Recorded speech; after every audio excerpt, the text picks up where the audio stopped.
Satan ne veut absolument pas que les gens arrivent au niveau de la connaissance de la vérité qui libère.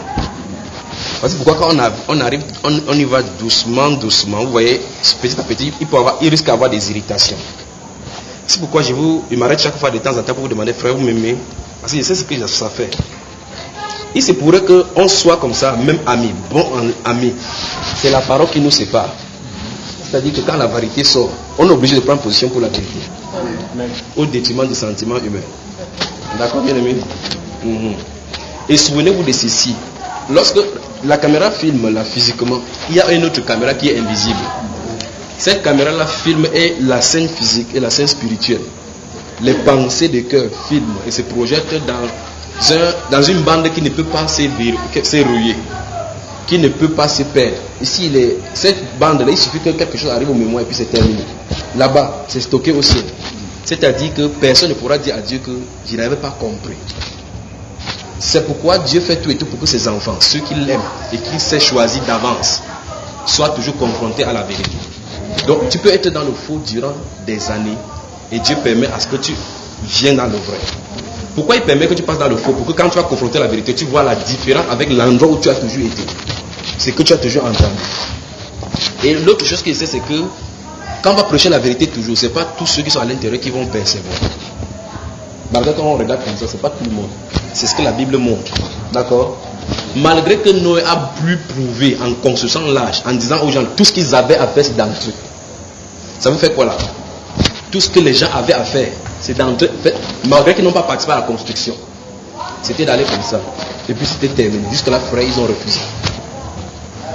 La Bible déclare que le jour où ils sont rentrés dans l'arche, quand Noé a fini de construire l'arche, quand il est entré, souvenez-vous de ceci. C'est Dieu qui a fermé l'arche. C'est pas Noé, parce que si c'est Noé qui avait fermé, il pouvait avoir la miséricorde dans son camp en disant ouais, ça c'est mon voisin, qui vient de passer sur l'eau pour envoyer la main pour pêcher. C'est Dieu qui a fermé. La Bible déclare quand Dieu ferme, personne ne peut ouvrir. D'accord? Ok, donc il se pourrait donc que les gens écoutent comme ça là, le cœur plutôt s'endurcit. Et à chaque fois que tu vas écouter, la prochaine fois tu ne pourras plus entendre la vérité. Tu vas seulement entendre ça, plus recevoir. Et souvenez-vous, c'est comme ça que le Saint-Esprit commence à se manifester au travers de notre vie. Merci Père. Voilà. Donc, quand Dieu veut faire quelque chose, Jésus a donné plusieurs paraboles pour signifier que la seule façon pour qu'il fonctionne, vous savez, il dit qu'on ne met pas de vin nouveau dans des vieilles outres. Il dit qu'on ne coupe pas un tissu neuf sur le vieux. La seule façon de faire, c'est de se débarrasser de Dieu. De laisser les choses nouvellement, que les choses entrent.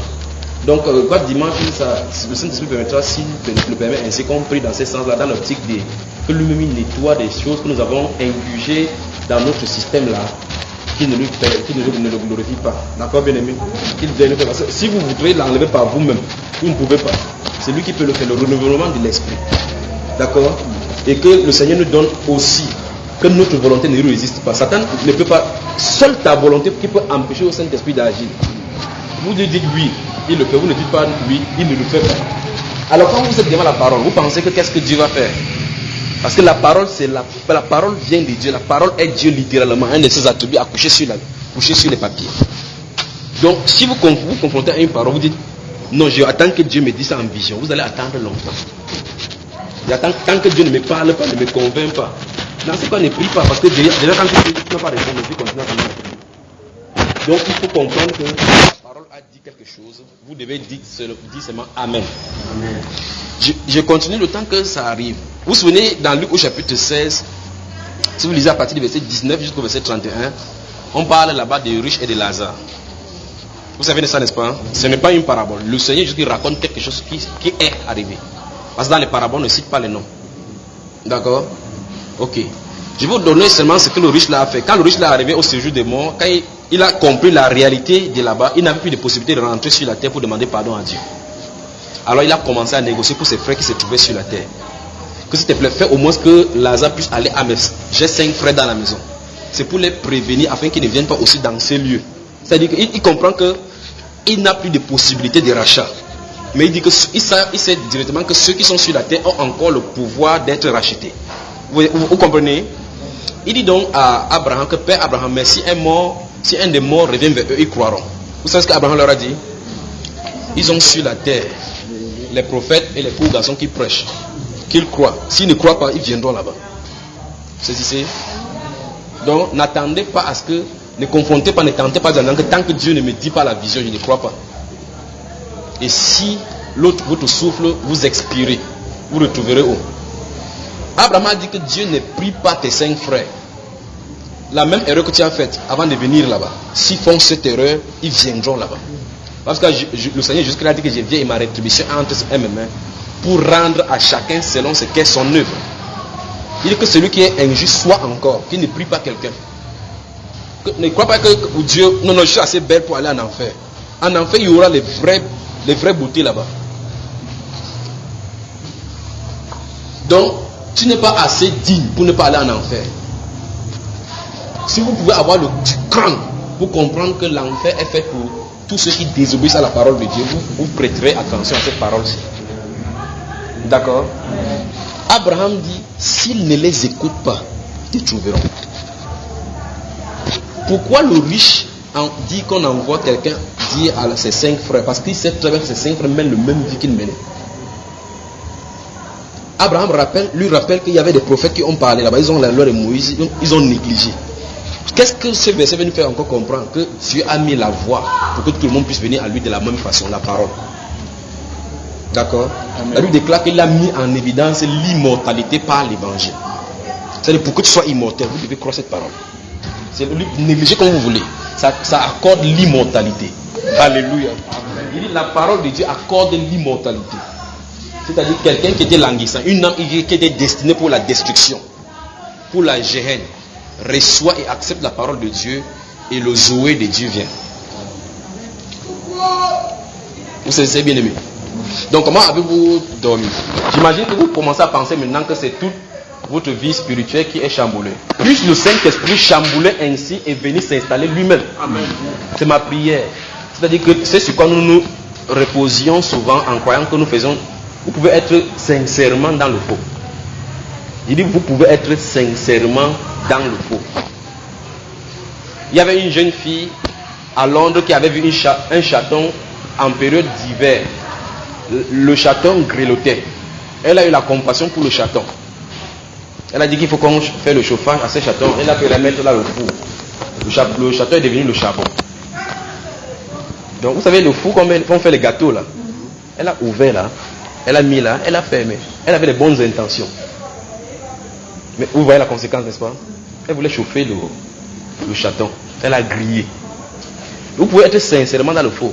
Le fait que vous soyez sincère dans l'ignorance ne vous impute pas de châtiment. C'est-à-dire que si vous dites que non, en fait, maintenant vous n'êtes plus ignorant quant à certaines choses. Vous n'êtes plus ignorant. Quand vous avez entendu dans vos oreilles, faites que non, j'ai pas entendu. C'est enregistré. Si Dieu vous dit quelque chose, vous désobéissez, vous avez votre juge, la parole.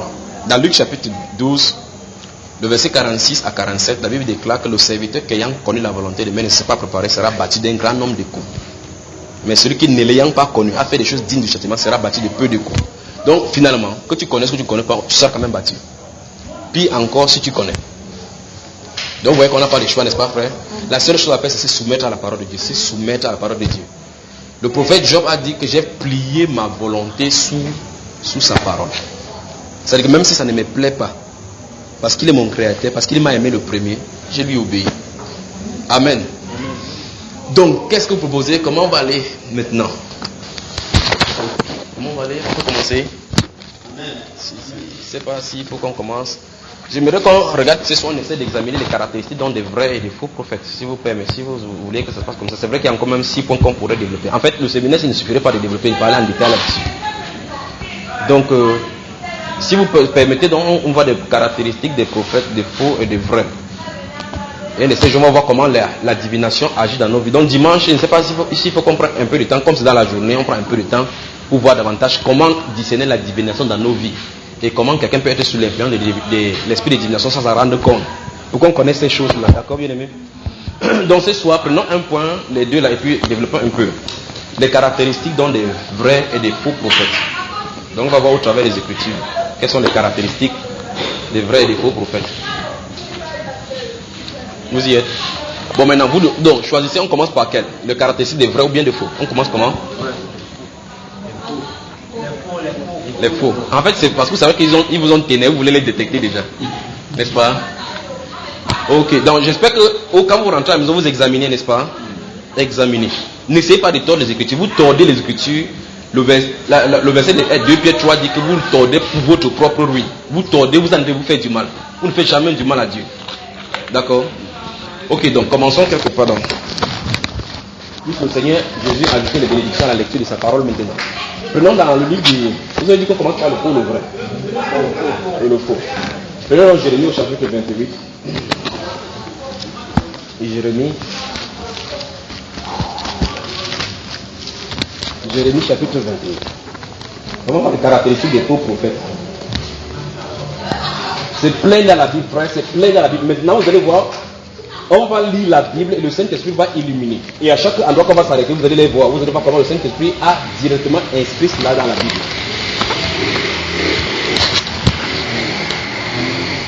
Jérémie chapitre 28.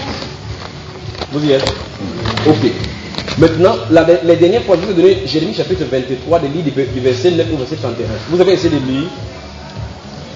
J'espère que vous avez lu à la maison. Maintenant, si vous lisez depuis le chapitre 26 de Jérémie, avant d'arriver au chapitre 28, vous allez remarquer que Dieu va dire à Jérémie d'aller prophétiser, en parlant que Nebuchadnezzar, son serviteur, va venir, que tout royaume qui ne se soumettra pas à lui, Dieu va l'utiliser comme marteau pour les frapper. Il dit depuis le chapitre 26. Je prends ça pour vous montrer parce qu'une autre parole va sortir étant contraire à celle que Jérémie tente de prêcher. Donc Dieu va aller donc faire, Jérémie va se tenir sur les places. Si vous prenez depuis le chapitre 26 là même, regardons quelques versets là-bas. Regardez bien. Et au fur et à mesure donc, des caractéristiques même du vrai peut sortir là, regardez. Regardez le chapitre 26, regardez rapidement. Au commencement du règne de Joachim, fils de Josias, roi de Juda, cette parole fut prononcée de la part de l'Éternel en ces mots. Ainsi parle l'Éternel. Tiens-toi dans le parvis de la maison de l'Éternel et dis à ceux qui, de toutes les villes de Juda, viennent se prosterner dans la maison de l'Éternel. Toutes les paroles que je t'ordonne de leur dire. Qu'est-ce que Dieu donne comme ordre? N'en retranche pas un mot. N'en retranche pas un mot. Donc si Dieu dit quelque chose au prophète de dire, il va restituer textuellement tel que ça a été donné. Vous y êtes? Regardez. Verset 3. Peut-être écouteront-ils et reviendront-ils chacun de leurs mauvaises voies. Voilà pourquoi les prophètes sont donnés. Pour que si les gens sont en train de s'égarer, qu'ils reviennent. Dieu dit peut-être écouteront-ils et reviendront de leurs mauvaises voies. Regardez bien. Alors je me repentirai du mal que j'avais pensé pour leur faire à cause de la méchanceté de leurs actions. Il n'y a pas le temps de tout lire. Regardons, allons rapidement au verset 11. Donc, s'il vous plaît, prenez le temps de lire, amener l'histoire pour voir ce qu'il en est. Verset 11. Alors les sacrificateurs et les prophètes parlaient ainsi au chef et à tout le peuple. Cet homme mérite la mort, car il a prophétisé contre cette ville, comme vous l'avez entendu de vos oreilles. Donc la maison de l'Éternel, le temple de Jérusalem, avait donc les gens qui venaient rendre visite. Dieu l'envoie que là où il y a la foule, que reste la parle. Ainsi parle l'Éternel, le Dieu du ciel va venir détruire cette ville par Nebuchadnezzar. Vous avez obligation de vous soumettre. Tous les sacrificateurs de l'Éternel sont là, les Lévites sont là, les prophètes et les faux sont mélangés par eux. Alors il s'est construit une belle dit, cet homme-ci, Jérémie est seul dans tout ça. On se tourne vers lui, on dit que cet homme-ci, ils se réunissent entre eux. C'est les comités d'anciens. Comme vous entendez l'association des églises pentecôtistes, on les connaît, nous sommes plus forts que les autres. Les autres là, ils sortent d'où? Ils ne peuvent jamais savoir d'où on sort. La Bible déclare ici que alors les sacrificateurs et les chefs de peuple sont réunis pour dire que cet homme-ci mérite la mort. On parle de qui ici là? Jérémie. On dit qu'il mérite la mort. Pourquoi? Parce qu'il a prophétisé contre la Bible. C'est-à-dire qu'ils aimeraient que Jérémie dise quelque chose qui est bien à entendre. Mais il ne peut le dire parce que Dieu a parlé autrement. D'accord? Regardez verset 12. Jérémie dit à tous les chefs et à tout le peuple, l'Éternel m'a envoyé pour prophétiser contre cette maison et contre cette ville, toutes les choses que vous avez entendues. Maintenant, réformez vos voies. Vous voyez, on va voir dans les caractéristiques tout à l'heure des vrais prophètes. Les vrais prophètes, le but pour lequel Dieu les envoie, c'est pour faire revenir les gens à la raison. C'est pour les faire retourner à la voie de Dieu. Dieu n'a pas une nouvelle voie. Les paroles, les voies de Dieu pour l'humanité ont été déjà tracées. Chaque fois, Satan fait tout et tout. Souvenez-vous, ce qu'on a vu dans le livre de Néhémie. On effrayait Tobie, Sanballat et autres là-bas. effrayé Néhémie pour le faire quitter. Pour faire quitter la mission que Dieu lui a donnée. Vous vous souvenez, n'est-ce pas? Le but de Satan, c'est quitter la voie de Dieu. Le but des prophètes de Dieu, c'est de faire revenir là-dessus. C'est dit, on va voir distinctement le dedans. Alors Jérémie dit ces choses-là pour les faire revenir. Maintenant, verset 13 dit, mais maintenant, réformez vos voies et vos œuvres. Écoutez la voix de l'Éternel, votre Dieu, et l'Éternel se repentira du mal qu'il a prononcé contre vous. Pour moi, me voici entre vos mains. Oh là là, frère, il y a de quoi sautiller. Traitez-moi comme vous voulez. Traitez-moi comme vous voulez. Vous voyez cela? Je vous dis, il y a de ces choses glorieuses dans le spirituel. Tentez seulement d'être dans le vrai. Et vous allez voir très bien que vous vous trouvez directement, les fusils, l'artillerie sol air et sol de Satan sont braqués sur vous. Parce qu'il sait très bien que vous connaissez distinctement le monde spirituel. Alors c'est là le vrai perception commandant. Si vous avez des personnes dans votre vie, ça c'est le B.A.B.A. Il y a des gens qui sont diplômés de l'université des persécutions de Dieu. Vous saisissez? Jérémie dit ici, il dit, me voici entre vos mains. Il veut dire ceci. En fait, j'ai dit si vous voulez tuer moi. C'est-à-dire que ayez la position de Dieu. Prenez seulement position pour Dieu. Voilà pourquoi beaucoup de personnes se compromettent parce qu'ils ne connaissent vraiment pas le Dieu qui servent. Alors au lieu de service, on peut se compromettre pour faire un peu de faux. On peut quand même faire un peu de faux. Dieu va comprendre. Dieu ne comprend rien. Je me rappelle quand je m'étais converti, mon grand frère faisait le truc des bouddhistes et autres là-bas. Toutes les nuits, j'ai prié pour lui. Il était malade. Un jour, pendant que je suis en train de prier, Dieu m'a dit, va lui dire de faire seulement alliance avec moi. S'il le dit, impose-lui les mains, il se relèvera instantanément. On était à minuit, j'ai prié jusqu'à la sueur m'avait coulé depuis la flanque, depuis jusqu'à la tête. Je me suis levé dans sa chambre, allé dans sa chambre toquer. Il ne marchait plus. Il dit que c'est aujourd'hui donc que tu vas croire, ou bien tu me balances de l'étage là. J'ai dit à sa femme que voici, on est allé au salon, il ne marchait pas, donc je l'ai porté. On est allé s'asseoir. Je vous raconte seulement quelque chose que vous voyez. Ça m'a coûté ce que ça m'a coûté. Mais c'est la voix de Dieu. On allait s'asseoir au salon. J'ai dit à sa femme, j'ai dit que maintenant, j'ai dit ce que Dieu m'a dit. En fait, quand je suis venu après, ils ont dit que je suis entré là, c'est qu'on m'a fait le lavage de cerveau. Vraiment, c'est le lavage de cerveau que Dieu doit faire. Amen. Si Dieu ne vous fait pas le lavage de cerveau, vous ne pouvez pas le servir comme vous devez le servir. Amen. Vous voyez? Alors, elle se tenait là, son mari se tenait là. J'ai dit que fais seulement alliance avec le Seigneur, je mets la main sur toi. Je ne prononce pas de paroles. Si tu ne te lèves pas, tu ne marches pas, appelle-moi n'importe quoi tu peux amener. Sauf fais-moi sortir de cette maison. Sa femme était là, il était là. C'est à 2h de la nuit. Il m'a dit, c'est pour ça que tu m'as fait relever. Sa femme m'a fait, vous savez, elle est rentrée en me devant le pied. C'est seulement pour ça que tu me fais me réveiller à 2h. Elle a fait, en allant se coucher. Lui, il a dit que ramène-moi dans la chambre, sinon je vais marcher à genoux. J'ai dit que je n'ai plus te porter pour te remettre dans la chambre. Tu ferais mieux de marcher comme ça. Il a marché comme ça, allez se mettre au lit. Je suis encore rentré dans ma chambre, même elle a dit, Seigneur, j'ai entendu, le porte s'est fermé. Il dit que 31 décembre ne le trouvera pas. On était le 23. 31 décembre ne le trouvera pas. J'ai dit Seigneur, il dit 31 décembre ne le trouvera pas. Si on est dans la famille, essayez la façon diplomatique. Vous savez, quand vous avez de l'amour pour les gens, juste là de façon diplomatique, voir l'une de ses femmes encore. Il dit au moins celle-ci pourra être compréhensible. Il dit mais qu'est-ce qu'il veut faire? Je lui ai dit essaie de convaincre ton mari, essaie d'écouter ce garçon-là. Après j'ai dit comme ça, je suis allé à l'école. En rentrant, c'est les gens qui m'attendaient. Je vois comment les pieds des gens tapaient au sol. J'ai seulement vu à distance, j'ai senti que quelque chose ne va pas. Donc la femme n'a pas compris le sens dans lequel je parlais. Elle a mal rapporté la chose. Le but pour lequel je disais, c'est pour qu'elle l'aide son mari, pour que sa mari se soumette à la parole de Dieu. Elle allait plutôt lui dire que Junior a dit que tu vas mourir avant le 31 décembre. C'est tout ce qu'elle a retenu de tout ce que j'ai dit. Je suis venu, on m'a mis dans sa rétrain là. Il m'a dit, c'est la parole de Jérémie qui nécessite cette témoignage. Je ne l'aurais pas dit. Il m'a dit, tu as dit que le 31 décembre ne va pas me trouver, n'est-ce pas? J'ai dit, en fait, c'est pas moi qui ai dit. Il a dit que le 31 décembre va me trouver sur cette terre-ci. Et je vais faire une réunion pour te chasser de la famille. J'ai dit, je lui ai dit, voici ce qu'il a dit. Me chasser de la famille, ça ne me fait absolument rien. Je souhaiterais que le 31 décembre te trouve effectivement. Et que tu me chasses. Parce que je savais qui avait parlé. Le 27 décembre, il est mort. Le 27 décembre, il est mort. L'autre, sa femme à qui il était allé parler, ils sont venus se porter devant moi. Qu'est-ce qu'on va faire? Qu'est-ce qu'on va faire? Il dit maintenant, voici, Dieu a fermé ton ventre, tu n'as plus accouché. Et maintenant, qu'est-ce qu'on a mis? Jérémie dit que me voici entre vos mains, faites de moi tout ce que vous voulez. La parole qu'il a dit là, souvenez-vous, si vous lisez du tout Jérémie, il a dit que tes paroles m'épouvantent. Quand il ferme la bouche, ça fait trembler ses os à l'intérieur. Si vous mangez la parole de Dieu de la bonne façon, de la meilleure façon, vous ne pouvez pas vous taire devant l'injustice. Vous ne pouvez vous taire quand il y a le faux, vous allez dire, même si vous faites n'importe quoi. Et c'est parce que les conséquences de prendre position pour Dieu, les gens n'aiment pas trop ça. Alors j'ai erré. J'ai marché avec mon sac comme ça, il y avait mon gant de toilette dedans, ma brosse à dents. Personne ne savait ce que je vivais. Je dormais dans les bancs, je dormais n'importe où, mais je chantais pour Dieu. Vous entendez? Donc dans cette petite université de l'école de Dieu là, j'ai ma licence en persécution. Donc je sais qu'il y a des gens qui en ont plus. C'est tout seulement pour vous montrer ce que Jérémie a vécu. Lui, lisez seulement tout Jérémie voyait. On l'a mis dans les 15 ans, on donnait des pains avec de l'eau avec du sel pour faire plus changer d'idée.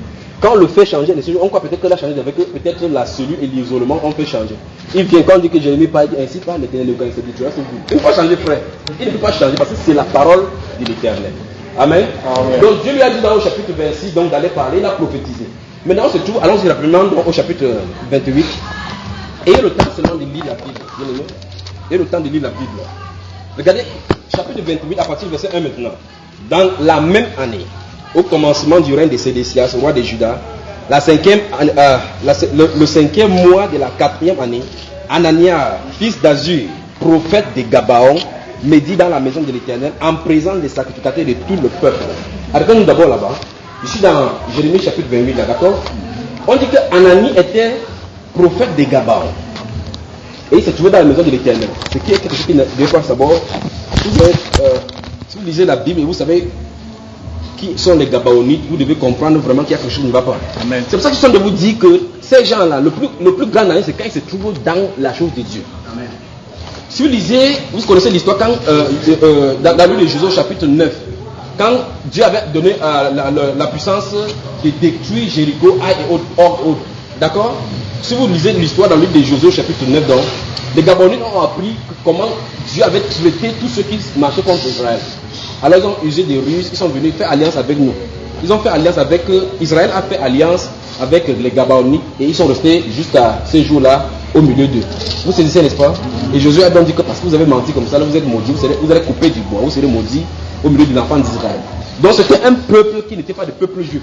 Subitement, les faux prophètes se sont levés au milieu, comme ils étaient à l'intérieur, parce qu'ils ont fait alliance avec eux au milieu. Et souvenez-vous, du temps quand Saül va venir au pouvoir, Saül va tuer les Gabaonites. Et sur David, le règne de David, subitement, si vous lisez le livre des 2 rois, 2 Samuel chapitre 21, la première partie, la Bible déclare que du temps de David, il y a eu une grande famille. David a consulté les gens pour savoir, on dit que c'est à cause du fait que Saül avait tué les Gabaonites. Donc les mots qui sont placés dans la Bible, il n'y a pas un mot pour lui. On peut dire tout simplement, il y avait un prophète Anania. Mais on dit Anania, fils d'Azur, prophète de Gabaon. Donc ce n'est pas un prophète de Dieu. Il est prophète de cette tribu-là. Vous saisissez? Ok. Donc il se trouvait dans la maison de l'Éternel. C'est terrible. Chaque fois que je lis ça, ça me fait un genre. Jérémie est d'abord juif. Or, les juifs devaient l'entendre.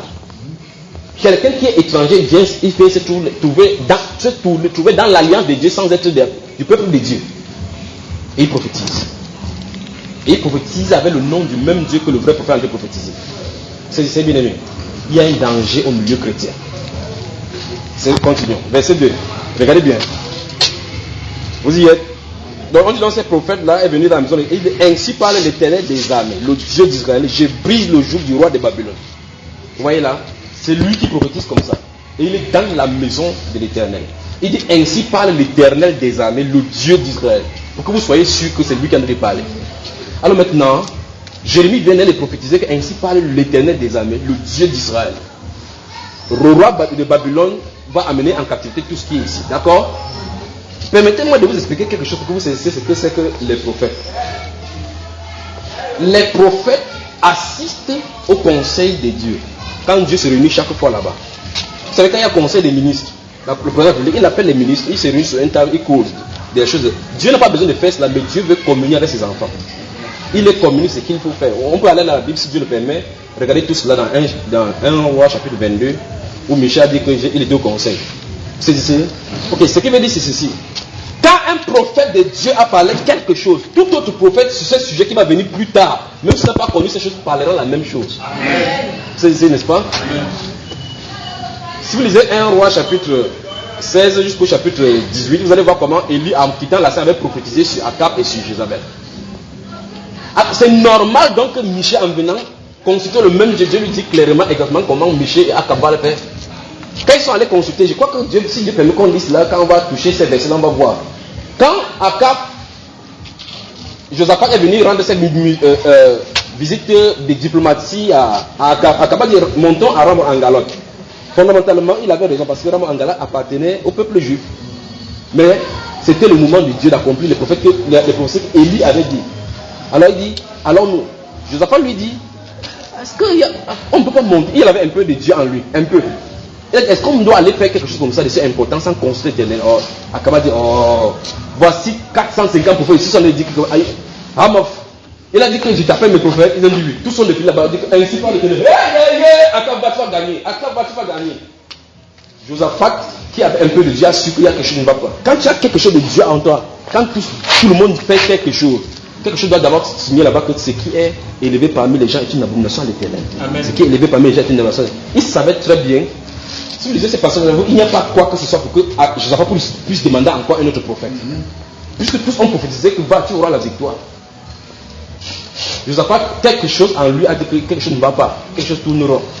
Y a-t-il pas un autre prophète? Regardez là comme ça, là, comme les deux étaient assis sur le trône, l'autre a fait son tour, il y a encore un autre là-bas, mais celui-là, je le hais. Vous entendez le mot? Il dit, je le hais. Il a tourné son tour, il dit, je le hais. En fait, il veut dire comme ça, tu n'as pas besoin d'écouter celui-là. Ceux-ci donc sont bien formés. Tu n'as pas besoin d'écouter celui-là. Celui-là, je le hais. Il ne dit jamais rien de bon sur moi. Comment vas-tu faire du mal et tu attends que le prophète te dise quelque chose de bon? Le vrai prophète de Dieu, comment vas-tu attendre à ce qu'il te dise quelque chose de bon quand tu es ennemi de l'éternel? Remarquez très bien comment Samuel était un homme intègre devant le Seigneur. Il faisait ce que, quand il a rencontré Saül, il lui a dit ce que Dieu lui a demandé de dire. Quand Saül a quitté le cadre de Dieu, Dieu lui a dit que je déchirerai. Il est venu devant lui, ainsi par l'éternel. Oh, Dieu avait un peu essayé de compromettre devant les gens pour qu'on croit que tu es encore avec moi. Il dit non, avant juste tournant, ça fait crack, comme tu as déchiré. Je vous ai dit que même les regards des prophètes prophétisent. En fait, tournant, il a fait crack, il dit ainsi par l'éternel, comme tu as déchiré, le royaume est déchiré sur toi. Il ne peut pas prophétiser autrement, autre que Dieu n'a pas dit. Alors Élie avait d'abord dit que c'est sur le champ de José que Akab, on va lécher son sang, parce qu'il avait fait tuer là-bas dans le champ de Naboth. Vous savez, plusieurs années avant, quand Michel va au ciel, il regarde. Quand on a dit qu'il y a un autre là, je le hais. Je n'ai pas dit que celui que tu hais là, je vais aussi écouter sa version. Alors on a envoyé quelqu'un de diplomatie là. On est entré dans leur église, dans l'église de Michel. On a dit que viens, entre dans l'église pentecôtiste. Disons tous la même chose. On dit qu'on va parler de Babylone si vous voulez savoir de quoi il est question. Il dit, venons, disons-nous les mêmes choses, tenons-nous le même langage. La Bible est claire. Deux personnes peuvent-ils marcher ensemble sans être accordées? Ou bien vous marchez avec Dieu, ou vous ne marchez pas avec Dieu. Si vous marchez avec Dieu, vous allez vous associer avec ceux qui marchent avec Dieu. Alléluia. Ok, regardez. On vient nous voir, dit, Michel, s'il te plaît, au moins poussez au jeu livre. Fais votre passe. Essayez de dire quelque chose de bon au roi. Il dit, l'Éternel est vivant. Je dirai ce que l'Éternel parlera. Frère, vous ne connaissez pas le prophète. L'Éternel est vivant. C'est ce qu'il va dire que je vais dire. Parce que le prophète ne peut pas faire autrement. Donc, si tu parles, on va te construire une grande maison. On va te donner une Mercedes avec les gardes du corps. Il est sorti de son champ là-bas avec le corps. Il a tapé le corps pour sortir. C'est tenu là-bas devant lui. Comme il voulait entendre cette parole-là, Akab s'est tourné comme ça. Il ne le regarde même pas. Il ne veut même pas le sentir. Il dit, Michel, devant nous monter à Ramoth, vas-y. Lui-même, il a senti qu'il y a quelque chose de rond. Que ce n'est pas normal que Michel prophétise ce que les autres ont prophétisé. Michel, jusqu'à quand est-ce que j'ai dit la vérité? Ok, tu veux comprendre la vérité? J'ai vu tout Israël dispersé comme un troupeau qui n'aime pas de vérité. Je t'avais dit non, tu as suivi? Je t'avais dit, il a dit à Joseph, je t'avais dit, il ne prophétise rien de bon. Après, il lui a dit, je vous dis, regardez la position de Jérémie, regardez pour Michel maintenant. Il lui a dit que d'abord, allons en guerre. Traitez-le rigoureusement, donnez le pain avec quand il devait rentrer, il lui montrer de quoi il va en chaise. Il dit que si tu rentres, l'Éternel ne m'a pas parlé. Si tu rentres, l'Éternel ne m'a pas parlé. Pourquoi? Parce qu'un prophète de Dieu avait d'abord prophétisé que c'est même Akab, c'est là-bas qu'il va mourir. Donc il pouvait voir dans l'avenir et regarder exactement ça s'accomplit. Comment donc Anani était un prophète? Jérémie prophétise quelque chose sur Nebuchadnezzar. Lui, il vient dire le contraire. Maintenant, prenons la position. Maintenant, je vous ai pris Michel qui est devant et Élie qui est derrière qui a dit quelque chose. Prenons-nous par rapport à cette situation-ci et regardons un prophète qui a déjà parlé dès le passé. D'accord? Si Anani était un prophète selon Dieu et qu'il entrait dans le conseil de Dieu, il saurait que Ésaïe, le prophète, en avait parlé par rapport à cette situation. Quand Ézéchiel était malade et il avait été guéri, les émissaires de Nebuchadnezzar sont venus là-bas, à Jérusalem. Il a dit que vous venez entrer dans le palais, vous voyez. Ésaïe a entré par la suite, il a dit que bonjour. Qui sont ceux qui sont venus ici? Les prophètes ne posent pas de questions pour eux. Qui sont ceux qui sont venus ici? Ah oui, donc j'ai eu des missions diplomatiques ici. Vous savez comment on lit ça à la télévision chaque jour là? Des missions diplomatiques. J'ai reçu l'émissaire, il a envoyé le chef d'État. Qu'est-ce qu'ils ont vu? Je les ai monté mon argent, l'or et tout ce qui est là-bas. Ainsi parle l'Éternel. Cet argent, lisez votre livre dans le livre d'Ésaïe au chapitre 37 et au chapitre 38, les deux premiers versets. Deux derniers versets.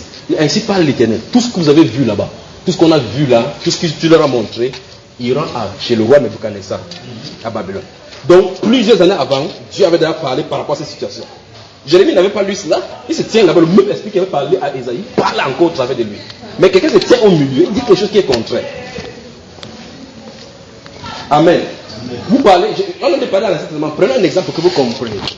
Je vais parler de quelque chose qui se trouve dans la Bible, c'est que les gens font maintenant, c'est que la Bible en a déjà parlé. On vous y est? Amen. Prends un exemple. Lève-toi, il faut qu'on règne dans cette vie, il faut qu'on règne dans cette vie. Nous sommes le prince et le roi de la terre. Vous avez entendu la prédication, non? Maintenant, je pense que Jésus a dit, mon royaume n'est pas de ce monde. Qu'est-ce que vous en dites? Qu'est-ce que vous en dites? Qu'est-ce que vous pouvez dire de Apocalypse chapitre 11, verset 15 qui a dit que lorsque le septième a sonné la trompette, on dit que maintenant le royaume de ce monde est remis à notre Dieu et à son Christ. Et ils régneront. La trompette a sonné? Donc on ne peut pas entrer dans ces règles. Mais que pensez-vous donc de ces prédicateurs qui vont dire non, on doit être en haut? Il y a des partis politiques chrétiens. On commence à prêcher, les gens sont allés à la dérive. Qu'il faut qu'on règne sur cette terre-ci. Dieu lui dit que son royaume n'est pas de ce monde. Parce que si son royaume était de ce monde, il aurait défendu, ses serviteurs auront défendu. Est-ce que vous saisissez? Parce qu'on parle dans l'Ancien Testament, vous ne saisissez pas. Au milieu de nous, ça se vit. C'est-à-dire que Dieu a dit quelque chose par rapport à un sujet, régler le problème. Les gens viennent prendre pour prêcher autre chose. Et si vous prêchez autre chose, vous êtes sous une mauvaise influence. Esaïe avait déjà dit que Nebuchadnezzar va amener ça en captivité. Le vrai prophète était là, il a dit que le moment est arrivé, Nebuchadnezzar va amener. L'autre est venu là-bas. Non. Ainsi pas l'Éternel. Regardez bien. C'est Anani va même faire le corne en terre, en bois, pour mettre au cou de Jérémie. Il est là comme ça. Geste prophétique aussi. Ainsi pas l'Éternel. Avec ces jours-ci, il veut briser le joug de Nebuchadnezzar sur Israël. Jérémie, et le temps de liste là. Jérémie va rentrer à la maison, il ne dit rien. Chaque fois qu'il y a une confrontation entre un vrai et un faux, Dieu va manifester. Il est à la maison. Dieu dit, Jérémie, va lui dire, ainsi par l'Éternel. Il est revenu vers lui, vers Anani, devant les gens encore. Vers Anani, regardez au verset là. Regardez, nous sommes au chapitre 28. Regardez bien aimé, la confrontation entre le vrai et le faux. Ou bien si vous voulez, on continue. Regardez, verset 3 là, il va dire encore 12 années, et je fais revenir dans ce lieu tous les ustensiles de la maison de l'Éternel que Nebuchadnezzar, roi de Babylone, a enlevé de ce lieu et qu'il a emporté à Babylone. Et je ferai revenir dans ce lieu, dit l'Éternel, Jéconia, fils de Joachim. Lisez un roi chapitre 22, ce qui est arrivé à ce Joachim. C'est terrible. Roi de Juda et tous les captifs de Juda qui sont allés à Babylone, car je briserai le joug du roi de Babylone. Jérémie, le prophète, répondit à Ananias, le prophète, en présence des sacrificateurs et tout le peuple qui se tenait dans la maison de l'Éternel. Jérémie, le prophète, dit Amen. Je vais vous dire quelque chose qui se passe en milieu chrétien. Puisqu'on parle de l'esprit de divination et des prophéties. Supposons que vous venez voir un serviteur de Dieu, vous dites que l'Éternel m'a révélé que cet homme c'est mon mari, et vous cherchez le mariage. Vous pensez que quand vous dites que Dieu m'a révélé, vous voulez que l'homme dise quoi par la suite? J'espère que vous comprenez ce qu'il veut dire. C'est-à-dire que la personne veut une confirmation de la part de l'homme. Mais le problème c'est qu'il a utilisé le nom de Dieu. Dieu est au-dessus de tout. Quand tu dis Dieu a dit, ça règle le problème. Même si c'est faux, je ne peux plus rien dire. Vous savez, mais si tu viens en disant que j'ai eu une vision, un rêve, que telle personne semblait être ma femme, essayons d'examiner. Là-bas, c'est ouvert. On peut dire oui ou bien non. Mais quand tu dis l'Éternel m'a révélé que je m'étais marié avec cet homme, moi je vais dire comme Jérémie, Amen. Va te marier. Et l'Éternel révèle à une sœur 3 maris différents. Le même Éternel. Quelque chose ne va vraiment pas en milieu chrétien. Donc quand Ananias a dit cela, le prophète, certainement Thierry l'avait dit Amen. Il savait très bien que celui-là était dans les salles draps. En fait, regardez, essayez d'imaginer le prophète Jérémie et le prophète Anani. Observez-les dans votre cœur un instant. Regardez la douleur que ressent le prophète Jérémie, sachant que celui-ci est égaré, il égare les autres. Maintenant, je vais vous expliquer quelque chose par rapport à ces Anani ici, par rapport à tous ceux donc qui sont sous le coup de la fausse prophétie et les divinations. Et maintenant, tournez votre cœur maintenant vers le peuple simple qui est assis à cette scène-là et qui ne savent pas à qui vraiment maintenant faire confiance. C'est que des foyers brisés, que des rêves extompés, que des séparations et des contradictions en milieu chrétien à cause de ces choses. pourquoi ne pas rester tout simplement à sa place? Et vous, donc, le peuple, pourquoi ne pas obéir à la vérité? Pourquoi ne pas désirer la vérité tout simplement? Êtes-vous de ceux donc qui vont se donner de foot de docteur? Imaginez un peu le peuple qui était assis, écoutez les deux. Le peuple qui était assis, qui écoutait les deux. N'est-ce pas, Anani, le prophète a dit ainsi par l'Éternel, le Dieu. Il a bien précisé, l'Éternel des armées. Il dit Yahweh Shabbat, le Dieu d'Israël. Il veut dire que je ne me précise pas par d'autres dieux, n'est-ce pas? La Bible nous révèle dans le livre de 1 Roi chapitre 22 la situation, si on peut comprendre ce qui s'est passé. Quand Michel s'est tenu là-bas, il a même donné l'explication de la révélation de l'Esprit qui en est parlé dans les autres prophètes. Il a dit que j'ai vu l'armée des chefs se réunir. Et Dieu a posé la question, qui montera à Ram Angara pour séduire Akab afin qu'il monte et qu'il meure? Il devait comprendre le prophète, je vous le dis. La Bible déclare que chacun répondait d'une façon ou d'une autre. En fait, pourquoi Dieu fait comme ça? Parce que l'attribut de la séduction ne se trouve pas du côté de Dieu. Dieu ne peut pas séduire quelqu'un pour qu'il tombe dans le péché. C'est ici. La Bible déclare qu'en fin de compte, un esprit impur est venu devant l'Éternel. Il a dit, moi monsieur, je suis venu vers lui. Comment tu vas faire? Il dit, j'entrerai dans ces prophètes. Je vais séduire. C'est pour ça que je vous ai dit tout à l'heure là que je vous expliquais quelque chose par rapport à eux. Les gens là prophétisaient véritablement par l'esprit, ils étaient sincères. Mais ils ne savaient pas que c'était un faux esprit. C'est le vrai prophète qui doit le dire maintenant. Je vous ai dit que les prophètes avaient le don de discernement des esprits. Il dit qu'il était devant le trône, il a vu un esprit s'est apparu. Il dit qu'il sera un faux, il va un esprit trompeur dans leur bouche. Pour qu'il pas accomplir le prophétie pour mourir. Ceci montre donc des attributs de Dieu que Dieu ne peut pas pousser quelqu'un que quelqu'un ne peut pas mourir. Il retire seulement sa présence. Les ténèbres entrent. C'est vous qui savez. Comme je vous ai dit à la dernière fois, vous éteignez la lumière, vous n'avez pas besoin de dire que la lumière. Il n'y a pas l'ampoule pour la lumière, l'ampoule pour les ténèbres. Je vous l'ai dit, l'interrupteur là. Quand vous éteignez Pâques, les ténèbres viennent automatiquement. Quand Dieu retire sa présence, la Bible déclare dans Psaume 91, celui qui demeure sous l'abri du Très-Haut repose à l'ombre du Tout-Puissant. S'il enlève seulement son ombre, c'est fichu. Que Dieu te cache dans le rocher qu'est Christ, vous le dites. Donc, imaginez donc ce peuple qui était chamboulé ainsi par l'Éternel à gauche, ainsi par l'Éternel à droite. Et puis maintenant, on a deux versions. Dans 2 ans, ils vont revenir. Dans 70 ans. Jérémie a dit que c'était formé. C'est 70 ans qu'ils sont fixés sur vous. Donc, vous avez intérêt à s'aimer et à moissonner. Donc, préparez-vous. Non, dans 2 ans, dans 2 ans, ça va venir. 2 ans, ils sont venus. En fait, Dieu va prophétiser. Regardez, on continue. Verset 5. Jérémie le prophète répondit à Ananias, le prophète, en présence des sacrificateurs. Verset 6. Jérémie le prophète dit Amen. Que l'Éternel fasse, écoutez bien, fasse ainsi. Que l'Éternel accomplisse les paroles que tu as prophétisées et qu'il fasse revenir de Babylone en ce lieu les ustensiles de la maison de l'Éternel et tous les captifs. Il a dit qu'il le fasse. Vous vous souvenez, quand on a vu, si on a dit dans le livre d'Ésaïe, les derniers, je ne sais pas quel jour, on a vu clairement que Dieu accomplisse ce que prédit ses envoyés. Donc ça veut dire que si Anania était un envoyé de l'Éternel, Dieu est censé accomplir. Jérémie n'a pas dit. En fait, écoutez très bien. Quand vous êtes pour Dieu, vous n'avez pas besoin de vous défendre, Dieu va vous défendre. Amen. Vous avez vu la confrontation entre Salomon, entre Pharaon et Moïse, non? Quand ils confrontaient les gens, Dieu augmente seulement la puissance. Dieu veut leur montrer que jusqu'ici on est égal. Il fait le serpent, eux aussi font le serpent de Dieu. Quand ça a touché, quand le Kamnobo a touché même le magicien, il dit que ici Pharaon peut briller, c'est le doigt de Dieu, c'est le doigt de Dieu. Dieu a augmenté seulement le degré. Moïse ne s'était pas défendu. Il se tient là, Dieu lui dit ce qu'il faut faire. Il prend la poussière, lance au ciel, ça va devenir les louches venimeuses. Amen. C'est ce Dieu-là qu'il faut qu'on serve. D'accord? Regardez bien, les gens de Pharaon avaient de la puissance. Ils pouvaient faire quelque chose. Donc, c'est vraiment une puissance. Les gens qui étaient devant Michel là pouvaient prophétiser parce qu'ils avaient un esprit sur eux. Mais ce n'était pas l'esprit de l'Éternel. Alors, Jérémie dit qu'est-ce qu'il fasse donc? Pourquoi? Jérémie se trouvait dans un carrefour où les vrais serviteurs de Dieu doivent arriver à ce carrefour et s'il y a confrontation, prendre cette même position. Ne pas essayer de convaincre les autres que c'est toi qui as raison. Laissez que Dieu fasse le tamis. C'est ce que Jérémie a fait. Jérémie pouvait, par l'action du Saint-Esprit, essayer de faire quoi que ce soit pour que les gens essaient de comprendre que c'est moi le prophète, c'est moi le prophète. Les vrais prophètes ne font pas comme ça. Il est seulement tranquille, c'est ce qu'il a dit. La Bible déclare que la parole c'est la semence. Quand ça sort là, que tu veilles ou que tu ne veilles pas, ça ne dépend plus de toi. Alors il est rentré chez lui. Regardons le verset 7. Après il va dire seulement, écoute cette parole que je prononce à tes oreilles et aux oreilles de tout le peuple. Vous y êtes? Verset 8. Les prophètes qui ont paru avant moi et avant toi, dès les temps anciens, ont prophétisé contre les pays puissants et les grands royaumes, la guerre, le malheur et la peste.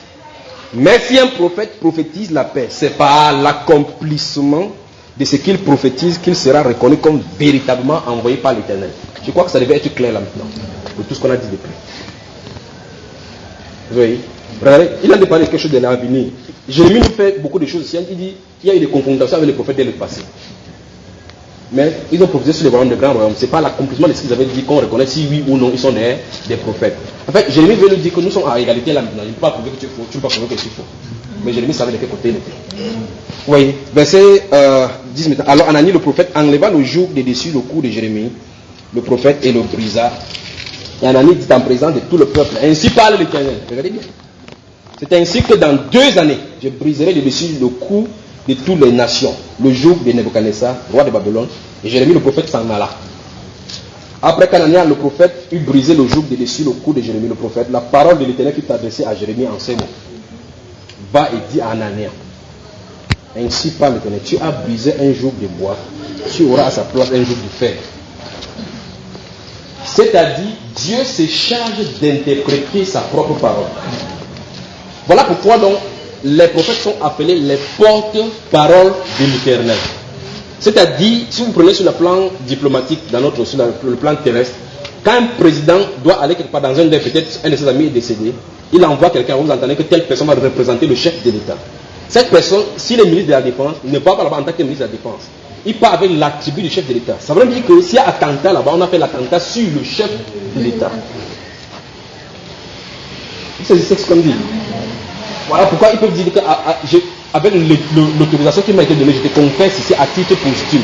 Vous avez là, l'on lui a donné l'ordre, il incarne cette autorité-là maintenant. Donc quand quelqu'un vient parler de la part de Dieu, ça veut dire que tout le royaume du ciel est devant, derrière. Voilà pourquoi la personne n'a pas besoin de se défendre par les discours ou quoi que ce soit. Il doit seulement dire la parole et laisser que le royaume fait le reste. C'est ici. Il est rentré à la maison de Dieu, il a dit, va lui dire. Il lui a dit, tu vas briser le joug de bois, c'est le joug de fer qu'on va mettre. Après, le verset, ça se termine là-bas qu'Anani est mort cette année-là même. C'est pas ça? Amen. Le faux et le vrai prophète. Alors la Bible commence à, on va lire certains d'autres versets. Puisque nous voulons voir dans les faux prophètes, les caractéristiques, la première caractéristique des faux prophètes, c'est la faillibilité de leur déclaration. Première caractéristique. La faillibilité de leur déclaration. En fait, on vient de lire là-bas, ça s'est établi, n'est-ce pas? La faillibilité. Et par ricochet, si vous regardez, n'allons pas dans le vrai, restons toujours dans le faux prophète. La faillibilité de leur déclaration. Cette année sera ton année de gloire. Tu traverses la postérité. Au nom de Jésus. Amen, j'arrache ma postérité. L'année, l'autre année, tu vas encore traverser. Tu continues à traverser. Tu traverses, ça ne finit pas. La faillibilité. Deuxième caractéristique. Vous y êtes. La deuxième caractéristique, et ceci c'est, je veux dire, c'est l'onction principale. L'onction principale de tout faux prophète, c'est la cupidité. On va parler dans la Bible. La cupidité. Cupidité. Je vais vous expliquer pourquoi la cupidité là maintenant après les Écritures. D'accord, bien aimé? Ah, oh Seigneur, c'est merveilleux ça. Seigneur, c'est merveilleux. Je vais vous expliquer pourquoi la cupidité. La cupidité, c'est l'un des attributs majeurs de Satan. Vous vous souvenez, il y a ça quelques jours, vous avez dit que les disciples de Jésus-Christ ont les attributs du Seigneur Jésus. Et Jésus nous avait dit dans Jean chapitre 8, verset 44, la partie C que nous avons lu là-bas, il dit que Satan il ne se tient pas dans la vérité. Parce qu'il est menteur et frère du mensonge. Donc lorsqu'il parle quelque chose, il ment. Il parle de son propre chef. Donc tout son être ment. Et donc, les disciples de Satan sont de la même façon. Ils ne se tiennent pas dans la vérité. La preuve, voici quelqu'un, donc, un représentant clair du faux prophète. Ils ne se tiennent pas dans la vérité. Parce que la vérité, c'est la parole de l'Éternel. La parole de l'Éternel avait déjà dit que Israël va être amené en captivité. La parole de l'Éternel avait déjà réglé cela. Il devait savoir de quoi il est question. Ok. Maintenant, je dis, l'un des attributs majeurs, caractéristiques, je voulais dire, s'il y a un type à mettre les étoiles beaucoup là, c'est cette caractéristique-ci. Et je vais vous expliquer, on va passer un peu de temps là-dessus. La cupidité. Pourquoi la cupidité? Cet attribut donc là, ça se trouve dans non seulement les faux prophètes, de tous les faux serviteurs. Amen. C'est pour ça qu'ils sont de mettre l'emphase là-dessus. Dans tous les faux serviteurs, la cupidité. En fait, c'est parce que le démon de cupidité, c'est Satan en personne. Il faut que vous saisissiez cela. Maintenant, il faut que je rentre dans les Écritures pour vous montrer, d'accord? Si vous lisez, oh mon Dieu, c'est terrible.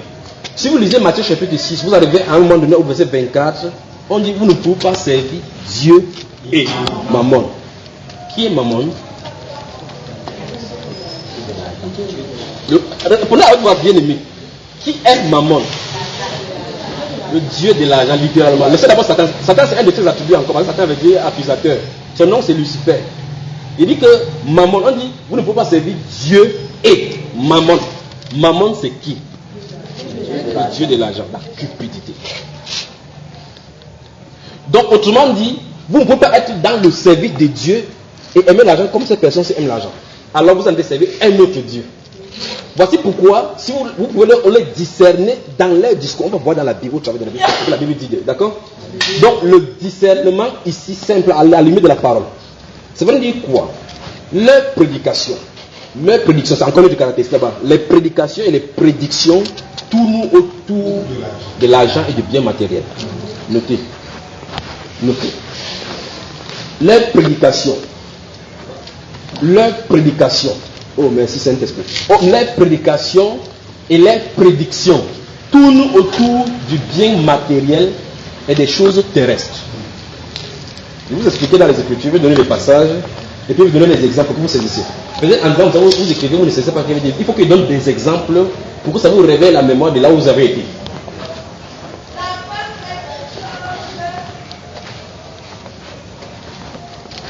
Vous y êtes? Leur prédication. Leur prédiction. Vous remarquez ce que j'ai dit? Il dit prédication et prédiction.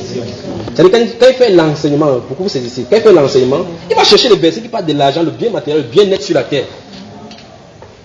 Et le verset qu'il a de chercher ne peut pas vouloir dire ce qu'il a de me dire. Voilà pourquoi Jésus a dit qu'il ne se tient pas dans la vérité. Je vais prendre des exemples pour vous montrer ce que vous avez dans la vérité, d'accord? Ok. Jésus dit qu'il ne se tient pas dans la vérité. Leurs prédications et leurs prédictions tournent autour de l'argent. Tu auras des jets privés. Tu seras à la tête et non en bas. Vrai ou faux? Vous avez entendu ça plusieurs fois, non? Mais je vais vous dire ce que la Bible dit, la vérité. Dans Deutéronome chapitre 28, du premier verset, la Bible déclare que Dieu l'Éternel parle que si tu obéis, si tu obéis. Verset 13, j'ai l'Éternel ferai de toi la tête et non la queue. Dieu n'a pas dit tu seras. Alléluia. Dans l'instant, quelqu'un dit que je suis la tête. Regardez ces choses-là, on fait pour que vous récitez des paroles. Je suis la tête et non en bas, je suis la tête et non en bas. Dieu n'a jamais dit ça. En faisant ça, vous faites Dieu menteur. Dieu a d'abord donné les conditions à faire pour que c'est lui qui vous le fasse. Donc on prend la place de Dieu. En fait, dans ces choses-là, c'est la doctrine de New Age qui prend la place. C'est-à-dire que là où le Dieu homme a pris la place de Dieu. Le moi. C'est-à-dire, on a détourné Jésus-Christ de son trône. Il dit, je suis la tête en haut. Il répète, je suis la tête en haut. Il y a nulle part où Dieu a dit que tu es la tête en haut. Jamais. Et les gens disent comme ça, ils sont derniers de la classe. Là, il dit comme ça, il y a la promotion dans les emplois, ils n'ont pas de promotion. Vous ne comprenez pas que Dieu a de vous amener à l'ordre. Souvenez-vous encore de ce qu'il dit. Vous ne pouvez pas forcer la main de Dieu à faire quelque chose. Amen. Vous serez seulement là. Regardez, dans Jean chapitre 3, le verset 27, la Bible déclare l'homme ne peut recevoir du ciel que ce qui lui a été donné. Vous montez, vous descendez, vous dites que je vais épouser un blanc. Si c'est dans le plan de Dieu, c'est pas ça, monte. Tu vas voyager, aller en Bengué, comme ça, quand tu vas venir t'essuyer, on va dire dans l'avion, allez, retourne. Donc n'essayez pas de faire de la chimie comme si vous gênez trop pour que Dieu puisse faire quelque chose. Non. Aimez seulement le Seigneur. Désirez sa présence. Désirez lui obéir. Que ce désir-là, regardez, heureux ceux qui ont soif et faim de la justice. Heureux. Donc le seul fait d'avoir faim et soif de Dieu, vous êtes déjà heureux. Amen. C'est ce que la Bible déclare. À moins que vous cherchez les versets pour la prospérité. C'est-à-dire que si vous ne parvenez pas à servir Dieu comme il faut, vous savez dans votre tête, dans votre cœur, en fait, vous ne pouvez pas tromper votre conscience. Vous savez ça, n'est-ce pas? Amen. Vous savez que vous allez tourner en rond. Vous avez besoin de repentance. Dites, Seigneur, j'ai fait tout par moi-même. Viens prendre le contrôle. À ce moment-là, vous allez commencer à avoir soif. Amen. Donc, c'est pourquoi Jésus a dit dans Matthieu, Jean chapitre 7, verset 37, le dernier jour, le grand jour du marché, il a de la fête, il dit que celui qui a soif vient et prend, boit de cette eau-là gratuitement. Tu ne peux pas boire cette eau sans avoir soif. C'est déjà des soifs là que le Saint-Esprit lui-même crée. Donc n'essayez pas d'imiter. Donc, leurs prédictions et leurs prédications vont reposer sur des biens matériels, de l'argent, des choses terrestres. Les prophéties vont aller dans le truc sur la terre. Je vais donner des exemples pour vous saisir ici. J'y vais. Si vous lisez dans le livre des Agés au chapitre 2, le verset 8 particulièrement, ils aiment tout cela. L'or et l'argent appartiennent à l'Éternel. Bon, maintenant, après quand il dit, vous avez dit apporter l'or et apporter l'argent. Maintenant, si vous lisez la version anglaise, il faut bien saisir ce qu'il a dit. Il dit gold and silver. La Bible il veut parler des minéraux. Ça n'a rien à voir avec le CFA et les héros. Laissez-moi vous montrer quelque chose. Je vais vous dire qu'ils ne se tiennent pas dans la vérité. Donc, ils vont faire dire à la parole ce que la parole ne dit pas. Donc, il dit, la Bible déclare l'or et l'argent appartiennent à l'Éternel. C'est ce que la Bible déclare. En fait, après qu'elle dit apporter donc cet argent-là, que Dieu me donner, ils veulent automatiquement dire qu'ils sont l'Éternel. Donc, ils prennent la place de Dieu. Parce que Dieu a seulement dit que l'or et l'argent appartiennent à l'Éternel. Donc si c'était l'argent comme CFA, alors Jésus a dit dans Matthieu chapitre 25, le verset 31 à 46, Jésus a dit que quand vous allez voir quelqu'un qui a fait un malade ou à l'hôpital, chaque fois que vous n'avez pas fait ces choses, c'est à moi que vous n'avez pas fait.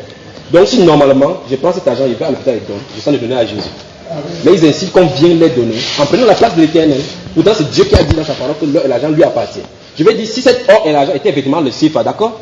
Mais il se pourrait que ce verset ne dit pas l'argent dont on a utilisé pour acheter, mais parle des minéraux. Dieu veut dire que je suis le Dieu qui contrôle même le sous-sol.